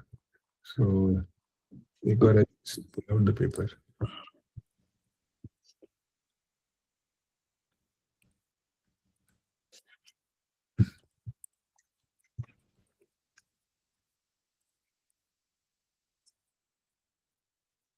तो इसमें आप देखोगे कि ये आर्किटेक्चर दिखाया जाता है ट्रांसफॉर्मर का. सो आप this is from the paper itself, attention is all you need. So now you give an input, and आपकी इनपुट एम्बेडिंग है, उसने आपने पोजिशनल इनकोडिंग किया. पोजिशनल इनकोडिंग के बाद क्या होता है कि यहाँ पे मल्टी हेड अटेंशन है. So multi head attention was basically the same thing where we computed the value of q, k and v, and they use the value of q and k to arrive at the attention. So why this is called as an attention, I think ये एक बार समझ लेते हैं. So q is trying to answer the question what I'm looking for, and k is trying to answer that how I relate to each of the different words in that sentence, right? तो एक बार इसको I will try to iterate again. Now this particular data is, formula देख लें. हाँ, so what we did is we calculated the value of q, then we calculated the value of q cross k transpose, and then we normalize it. ये scaling था, we divided by the square root of embedding dimension for that head. So ये important है, जैसे 1000 dimension था, and then let's say 100 words से, तो यहाँ पे 10 ही होगा, तो this will be square root of 10. तो square root of 10 से हमने इसको divide किया. उसके बाद हमने softmax लिया, and then we multiplied over the v. V also we calculated in this step itself, right? So that we multiply it, and then this gives us the attention across all of जो attention embedding है, this it will give across all the weights. Yeah, so this output is taken, then added and normalized, scaled, and then it's passed through feed forward network, simple neural network, and then this value is then sent to the decoder.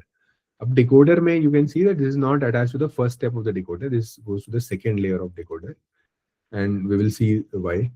And then finally, तो यहाँ से आपको जो output मिला वो एक आपको embedding milli, which is a contextual embedding. That contextual embedding is again taken, and decoder का input क्या होता है? जो contextual embedding हमने हर word के लिए, right? Let's say I was sitting on the bank of river. So each word, now we have a contextual embedding of each word, and each word का contextual embedding is taken, and that is tagged as a matrix, right? So पहला word का पहला matrix है, second word का second matrix है. You will get one large matrix stacked together. That you feed as an input to the decoder, right? So decoder का थोड़ा सा अलग से देखते हैं, but this is what happened here.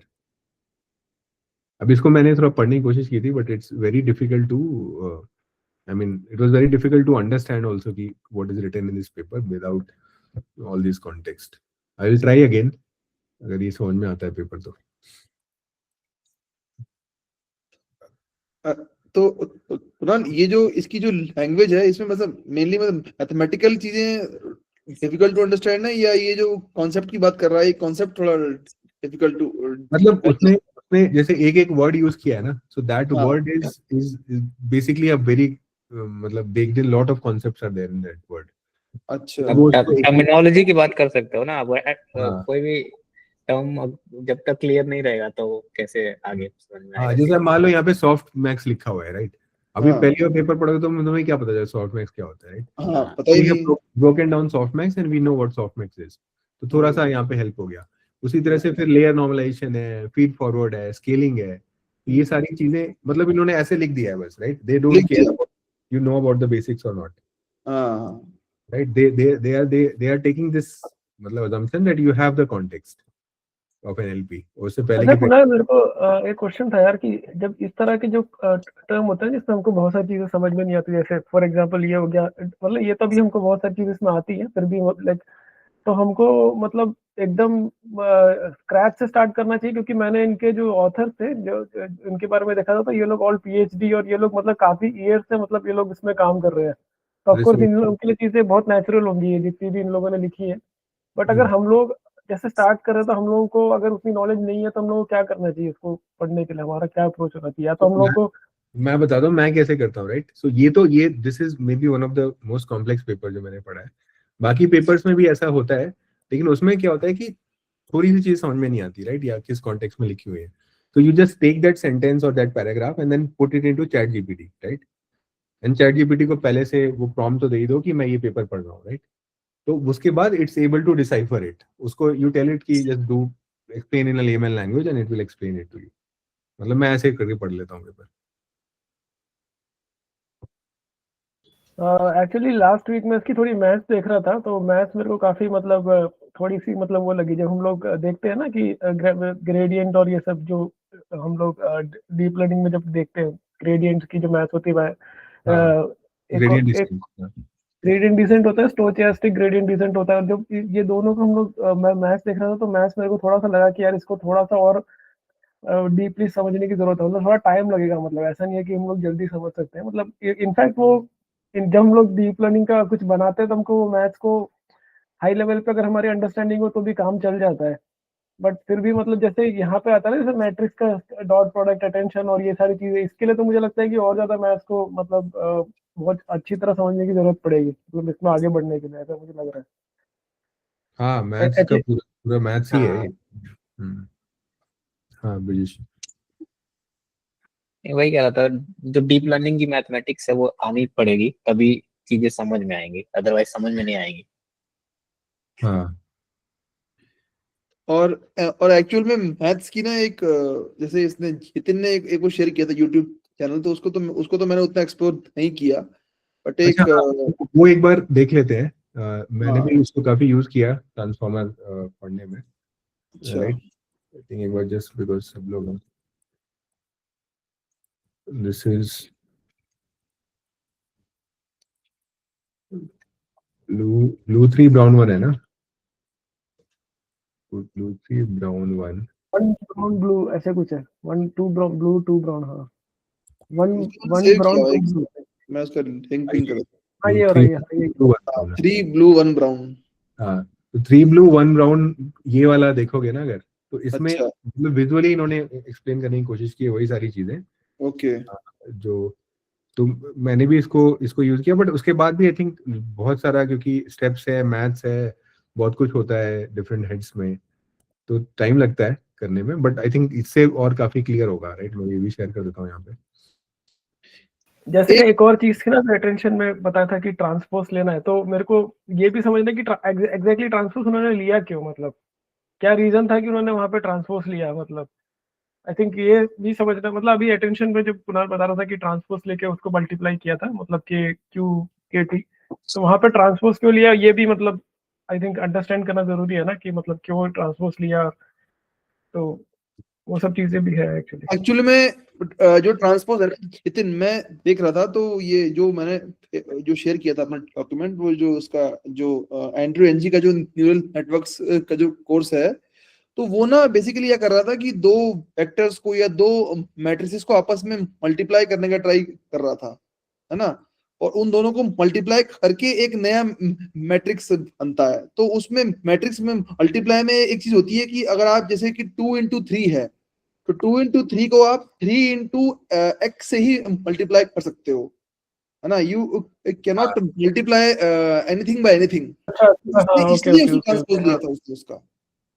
Okay okay okay, तो हाँ, तो हाँ बेसिकली लाइक 3 into 1 को 1 into 3 करके फिर 1 और 1 मैच हो गया, तो फिर हाँ, लास्ट में 3 into फाइनल 3 हो गोल, जाएगा, उसका तो फाइनल गोल था कि टेंसर फ्लो में या नम्पी में वो फाइनली जो है वो आपके वो यूज करे, है ना, वो मल्टीप्लाई का जो फंक्शन है दो मैट्रिसेस का, तो इसलिए उसने उसको मैथमेटिकली इस टाइप से करके उसे समझाया था उसने उसको। ओके ओके ओके, सही है, हाँ हाँ, okay. लेकिन वो ये आशुतोष, वो तुम कर रहे हो ना, तो उसमें से ये टेंसर फ्लो वाला जो एग्जांपल है ना, वो रिलीजन से रिलेट करता है, वो हाँ, भी एग्जैक्टली, यस राइट, जो नोट्स ले रहे हो उसमें, यस है वो सब। वो नेक्स्ट वीक वॉक थ्रू कर लेंगे, राइट? टेंसर फ्लो हाँ वाले जो, हाँ, श्योर। ठीक यार है। लेकिन एंड्रू एनजी जैसे जैसे भाई समझाता है ना कुणाल, ऐसा ऐसा समझाने वाला बंदा बहुत भाई बहुत रेयर होंगे भाई, इतना एकदम ग्राउंड से एकदम, हाँ उसका बंदे की बात ही अलग है। ठीक है, तो एक बार आई थिंक मैंने कुछ पढ़ने की कोशिश की थी, तो ठीक है, तो ज्यादा हो जाएगा, ये सब छोड़ते हैं। तो I think this was around the encoder step. अभी आई अंडरस्टैंड कि इसमें नहीं समझ में आया होगा, बहुत कॉम्प्लेक्स है, लेकिन this is one graph which helps at least कि कितने क्या क्या स्टेप्स हैं और कैसे क्या होता है उसके अंदर, एक एक स्टेप के अंदर। एक तो चीज फाइन, ना, एक चीज ये मुझे पूछना है, इसमें ये अटेंशन है क्या, मतलब जो ये अटेंशन स्कोर जो जनरेट करवा रहे हैं, इससे मतलब फाइनली इससे मतलब कि क्या अचीव होगा इससे? इससे क्या अचीव होता है, राइट? सो जैसे ये सेंटेंस है, I am sitting on a river bank, right? So इसमें you what you are trying to see is कि how I attends to M, how I attends to sitting, how I is attending to on, river and bank. So and then how M is attending to each of the other words, जो पहले है या बाद में है या खुद, right? Sitting is attending to each of the other words, right? So वो कैसे रिलेटेड है दूसरे वर्ड से उस सेंटेंस में, तो उसी को वो अटेंशन कह रहा है कि how a particular word is attending to or relating to. For example जैसे मैंने वो एडजेक्टिव और नाउन वाला एग्जाम्पल लिया था, राइट? वही वो ब्लू वाले में वो लेता है एग्जाम्पल। तो उसको बताता है कि ये जो एडजेक्टिव्स हैं, right, that maybe he is a very, he speaks English very eloquently, right, और इस तरह से, तो जो एडजेक्टिव आया उसमें, right, eloquently speaking, that is trying, what is trying to attend to, right, his ability to speak English, right? तो लेकिन तो उस जो एलिक्वेंटली स्पीकिंग है और जो एडजेक्टिव है, वो दोनों एक दूसरे से को अटेंड कर रहे हैं in certain way, and then this adjective is attending more to this noun, then maybe it is attending to is maybe to the language, right?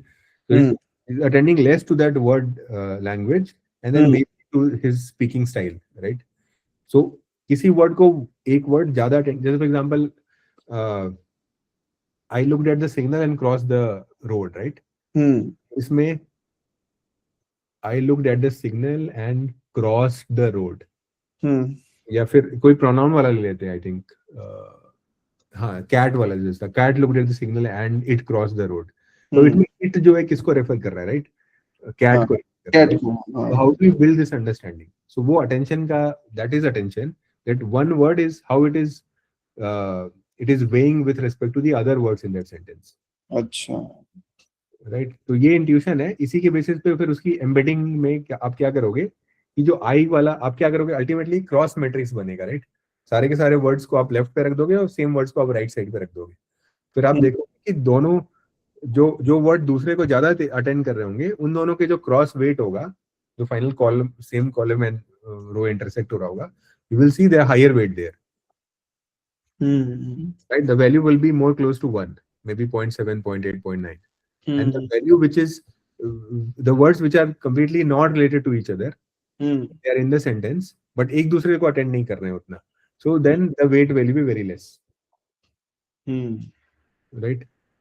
So I think generative AI भी इसी चीज को आगे मतलब फिर मतलब एक्सटेंड करता है ना आगे, जब हम उससे कोई चीज मतलब पूछते हैं हाँ, तो वो उसके आसपास के जो भी चीजें होती हैं उसको फिर ढूंढ के मतलब लेके आता है, राइट? हाँ, हाँ, मतलब यही चीज है ना, जैसे ये रीजनिंग मॉडल्स के पहले जो प्लेन मॉडल्स थे, तो हम प्रॉम्प्ट इंजीनियरिंग में ये बोला जाता था ना कि आप पहले उसको कोई कंटेक्स्ट दो बिफोर आस्किंग योर क्वेश्चन, तो वो बेटर रेस्पॉन्ड करेगा आपको। तो वो कंटेक्स्ट का यूज ही वो अटेंशन मैकेनिज्म का पार्ट है एक तरह से। तो यस, अगर आप प्लेन ऐसे रैंडम क्वेश्चन पूछोगे तो उतना क्लियरली आंसर या उतना बेटर आंसर नहीं करेगा जितना आप उसको कंटेक्स्ट के बाद पूछोगे। अब तो सब मतलब वो है थिंकिंग वाले हैं, रीजनिंग वाले हैं, तो वो अपने से ही डिसाइड कर लेते हैं, कई वो रन कर लेते हैं कई बार आउटपुट्स को and then give you the best answer. But GPT-3 वगैरह इनसे पूछोगे तो वो आपको आंसर में डिफरेंस आएगा आपके विदाउट कंटेक्स्ट और ऐसे कंटेक्स्ट के साथ। तो ये वाला मैं रेफर कर रहा था, so this is an example. So a fluffy blue creature roamed the Wordland forest, right? Wordland forest, हाँ, सो इसमें जो क्रिएचर है, this is a noun here, and then fluffy and blue are the adjectives, right? So अभी आपने देखा कि आपके पास जो एम्बेडिंग है इनकी, व्हिच इज एम्बेडिंग को थोड़ा सा पिक्चराइज वे में just try to develop an intuition. तो उसने बोला कि creature is something like that, very static embedding for a creature. Blue is like this and then fluffy is like this, right? उसने बोला कि मैंने कॉन्टेक्स्ट जब बना लूंगा तो मैं क्रिएचर कैसा दिखेगा, it will start looking like this, right? Because वो ब्लू कलर का है और वो फ्लफी है, so now the creature becomes like this. तो जो E4 है उसकी एम्बेडिंग आपने ट्रांसफॉर्म कर दी based on this context on this, and then how it becomes transformed, so it become like this, right? So now अगर वो उसको मशीन अंडरस्टैंड करने का ट्राई करेगा तो it will be more closer to this kind of an embedding, right? Correct. Same forest के साथ वही हुआ है, वर्डन फॉरेस्ट है, Wordland and then forest and then became like this. इसमें आई थिंक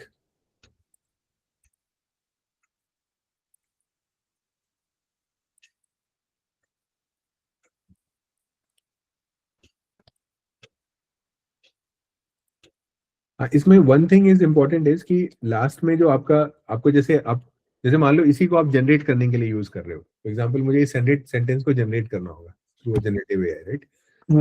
जनरेट करने में क्या होगा कि all the previous words embedding should cater to the embedding before that word. जैसे creature की embedding जो है, that should, so embedding of A, F, blue should be used in some way to adjust the weight for creature embedding. Now, so that you can generate the word roamed. Generative AI में क्या होता है, मतलब आप एक next word को predict कर रहे होते हो हमेशा, right? This word now roamed you are trying to predict.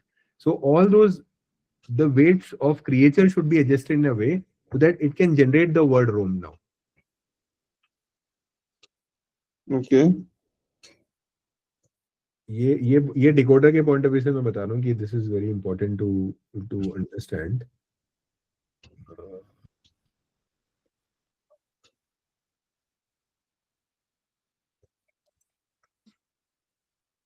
हाँ, this was the example. Let's say so there is you are reading a novel, right? Now that novel could be like say hundreds of pages. But ये जो last word था, second last word जो है novel का, that was was, right? अब पूरा का पूरा was के embedding को देख के ही आपको next word guess करना है आपको. So let's say पूरा novel पढ़ लिया and the who was a murderer, right? The murderer was, this you have to predict. This will depend on, ultimately it will depend on the entire context, but all those contexts should be enriched in the embedding of was. Then only you can generate the embedding for the next token. You can generate the next token. Because when you are doing a processing, so ये GPT वाला model है. This is not exactly transformer, right? Transformer का second step है ये decoder वाला. So this will help you to generate the word, this, right? तो एक बार decoder देख लेते हैं. Then I think maybe this will make sense, right?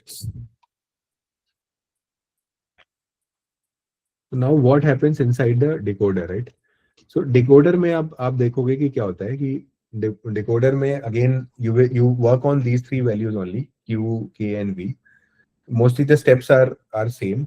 So at the first step you will take the values of Q, K, V and then you will calculate, this is matrix multiplication आप करोगे जैसे आप कर रहे थे Q and K को, and do a transformation. Then you will scale it.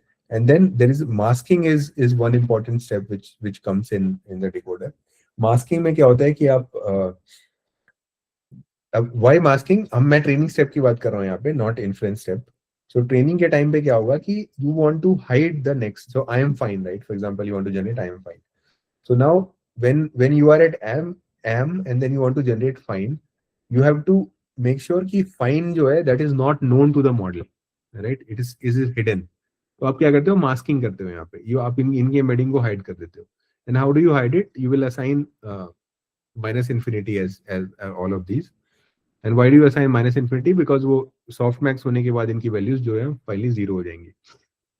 अगर आप m को रिवील कर दोगे तो this will be more like a cheating and the model already knows what is the next word that it has to predict.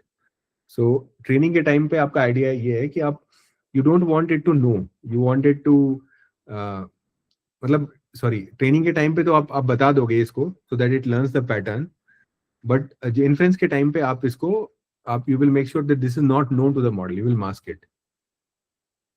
In fact inference के time पे उसे पता ही नहीं होगा, राइट? So this is like this will go as a mask encoding in that matrix.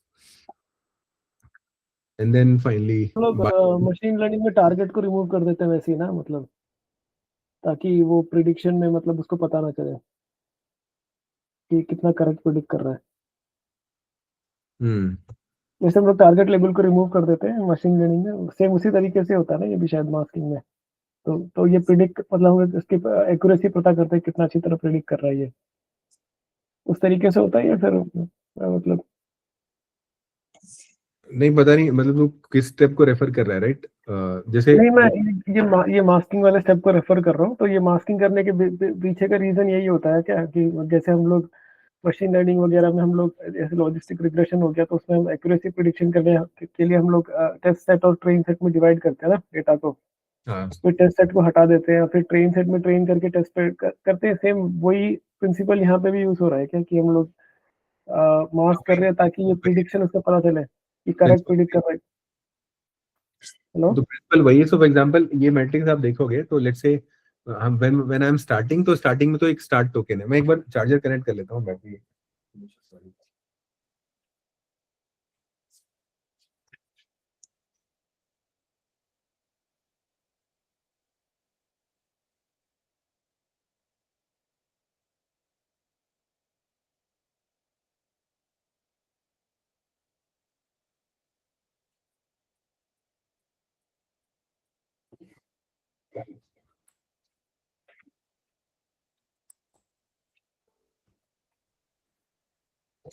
Yeah. So if you see this example, you will see that there is a start token in the beginning, right? At that, when you are starting, then this you are at this step you are hiding all the embeddings are hidden, right? I, M, and fine. Sabki embedding hidden hai. When then you generated I, then I knows about the start token embedding and then embedding of I, but it still does not know about M and fine. So similarly, you can see कि एक एक करके वो words reveal होते हैं in the decoder step. So decoder is also called as auto-regressive. And what happens in decoder is, what is the input to decoder? One is जो finally encoder का step हो गया. So it's very clearly two-step process inside transformer. So encoder के basis पे आपने contextual embedding generate कर ली, right? जैसे bank का embedding आ गया, वो now it caters to what context in which bank is used. Now that embedding, what you will do is, so you will stack the entire sentence का embedding in a matrix. One पहले word का, second word का, like that. पहले token का, second token का. And then you will pass this data to decoder. And decoder will, what decoder will do is, it will start working on it. And then let's say it generates one word, जैसे I. And then it will use the encoder embedding and then this word which is generated to predict the next word. Now इसने I sat, दो word generate कर लिए. So it will take both I and sat and then it will again feed it inside. So now it will, there are three things. One is encoder embedding, then I and sat. And then it will on the bank of river. So similarly, one by one it generates and then it feeds the generated word also again as an input loop inside the decoder. That is the reason decoder is called as an auto-regressive, because it feeds the same data back to itself. And हम लोग masking करते हैं, that's the reason mask self attention, and then this is unidirectional. So this is the sequence. These are the three things which are these are the things which happens in each layer of the decoder. One is mask self attention. It looks at past generated tokens. Cross attention इसलिए बोलते हैं because ये encoder ने क्या embedding generate की उसको भी look up करता है. And then it feeds forward through a feed forward neural network the output to the next layer. So finally you get a, so finally आपको क्या इसके बाद भी क्या मिलता है आपको? You will get a softmax probability, right? Decoder के step के बाद आपको क्या मिलता है? You get a softmax probability across all the embeddings. Now that softmax probability is you basically use it to predict जो tokens हैं उनकी कितनी probability होती है. लेकिन अगेन आपको वर्ड कैसे पता चलेगा, राइट? जैसे फॉर एग्जांपल आपने एक पर्टिकुलर लाइन को फ्रेंच में ट्रांसलेट किया या हिंदी में ट्रांसलेट किया, but what is the word of Hindi that like that, right? तो हमने देखा था कि ट्रांसफॉर्मर के स्टेप में there was a matrix that we use, right, to do a lookup and pull out the embedding. So similarly finally decoder के output के बाद भी आप एक मैट्रिक्स, लैंग्वेज मैट्रिक्स यूज करोगे and then you will look up that language matrix and then you will pull out the word which matches that token ID. And like that, you generate the entire sentence.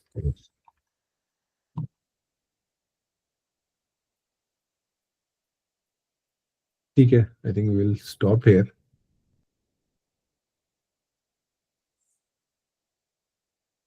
Any questions?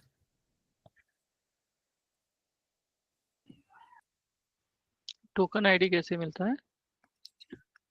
Token ID sir, token ID कोई algorithm use कर लोगे, जैसे नहीं, अभी जो हमें जो probability मिली कि सॉफ्टमैक्स जो मिला, इससे टोकन आईडी कैसे मिलेगा? हाँ, तो इस वाले स्टेप में जो आपको सॉफ्टमैक्स मिला, इस softmax is also probabilities across all the tokens. This one I think let's look up. ये रिपोर्टेड.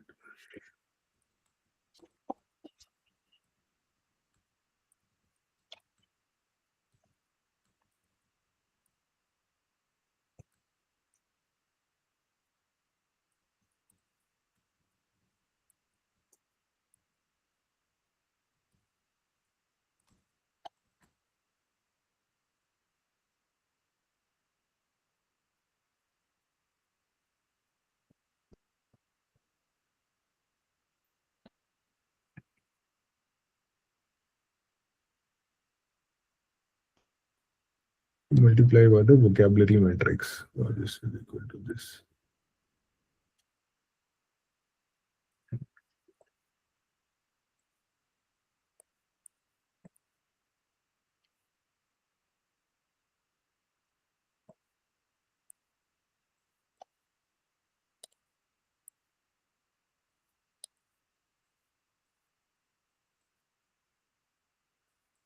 ओके नाइडी. ओके, सो ये कह रहा है कि आपको फाइनली क्या मिला, एक जो एम्बेडिंग है वो मिल गई आपको, right, out of this step. So this is nothing but this belongs to the real world set of the total dimensions. तो फाइनली आपको एक एम्बेडिंग मिली इस एम्बेडिंग को आपने वर्ड वोकैबुलरी का एक मैट्रिक्स है उससे मल्टीप्लाई किया इस एम्बेडिंग को, तो this gives you logits, each index corresponds to one token ID. Index corresponds to one token ID. I think this multiplication के बाद is saying कि this is corresponding to each of the token ID.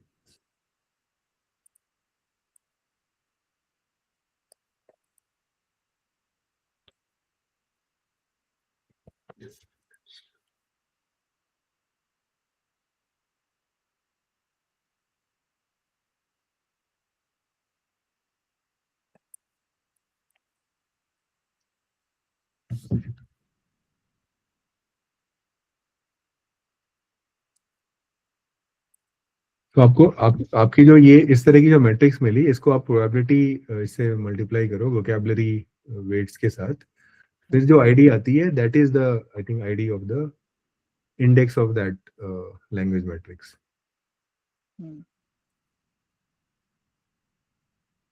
Then you predict that particular word from that. You pull out the word from that matrix. ठीक है. I think ये थोड़ा सा I think this is difficult to capture concept, तो इसको एक बार I think we will revisit, एक बार पूरा पढ़ के फिर से. एक बार रिकॉर्डिंग स्टॉप कर दे. Yeah. Keeping up for everyone. Only one choice of topic is what's this word?